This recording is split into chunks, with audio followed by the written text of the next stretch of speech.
அனைவருக்கும் ஆத்மா வணக்கம். ஞானவிதா பாரம்பரிய மூலிகை மருத்துவத்தின் சார்பாக நம்ம ஏற்கனவே சிவகங்கை பற்றி நிறையா பார்த்துருக்கோம். அதை விட கொஞ்சம் பவர் கூடினது வெண்கரந்தை. இந்த பாருங்க, வெண்கரந்தை சிவகரந்தையில் இப்படி அரும்பு மொட்டை வரும்போதே சிவப்பாக வரும். வெண்கரந்தையில் இப்படி மொட்டை வரும்போதே வெள்ளையாக வரும். இந்த பகுதியில் இருக்கிறது பூராமே வெண்கரந்தை.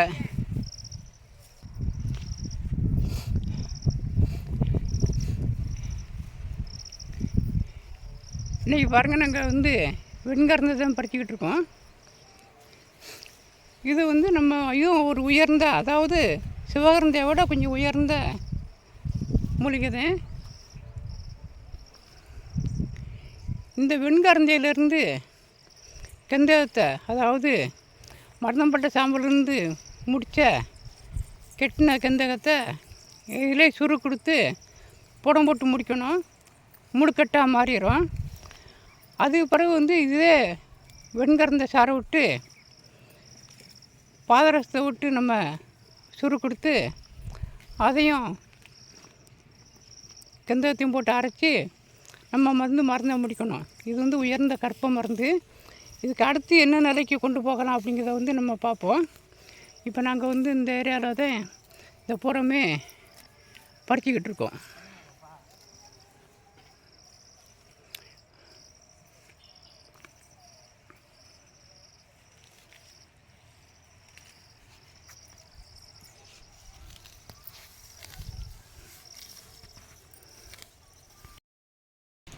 வெண்கரந்தையிலேருந்து ஒரு 15 லிட்டர் சாறு எடுத்தோம்.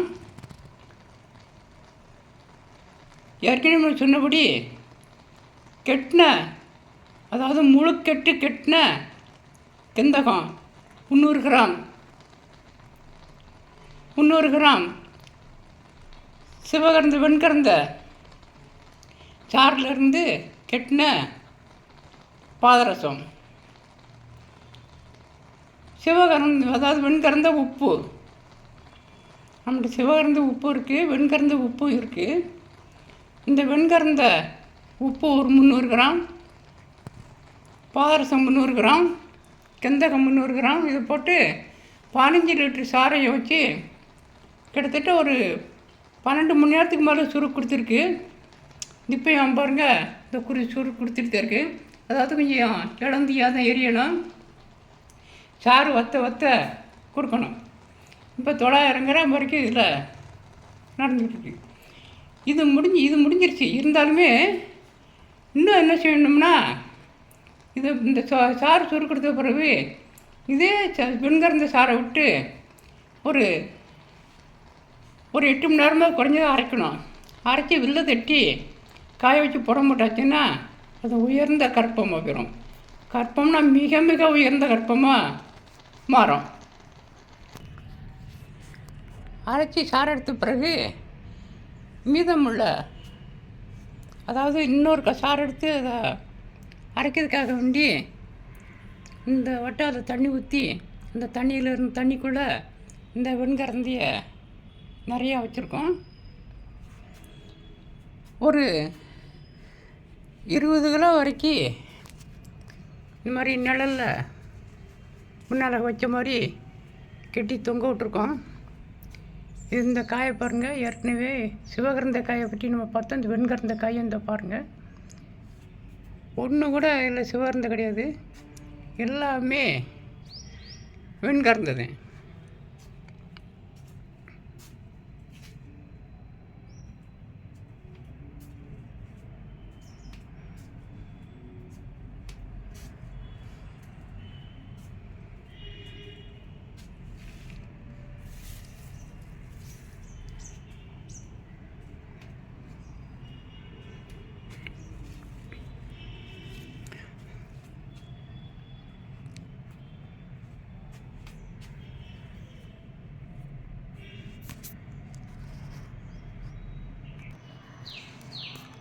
இப்போ காய வச்சு இப்படி, அதாவது நிழலில் காய்ஞ்ச பிறகு ஒரு மணி நேரம் மட்டும் வெயிலில் காய வச்சு பொடி பண்ணி அந்த பொடியை, அதாவது அந்த சூரணத்தை மீண்டும் சிவகங்கை சாரை விட்டே பாவனை பண்ணணும்.